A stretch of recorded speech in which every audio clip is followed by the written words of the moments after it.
Алла Борисовна, ну тут 100 человек журналистов, я тут всех пригласила, чтобы приехали. Ясный перец ради вас. Да я и сама ради вас приехала, а вас и нету. А это что, презентация меня что должна была быть? Ну а как без вас-то? Без вас никакая презентация вообще не может быть, Алла Борисовна. Ну, Ирочка, мне не разговариваться.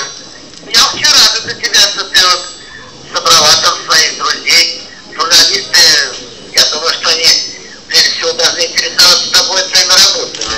А то какие же они журналисты? Ну я поняла ваш гениальный ход. Вы специально не приехали, да, чтобы мне помочь? Как все подруги, на меня внимание все переключить. Все ясно. Я тупая сначала не поняла, ну что такое? Хорошо себя чувствую вечером, и поэтому извини уж, я должна была прийти, но не смогла. Ну да. Я думаю, что все к лучшему. Все к посмотрит какая-то талантливая. Да.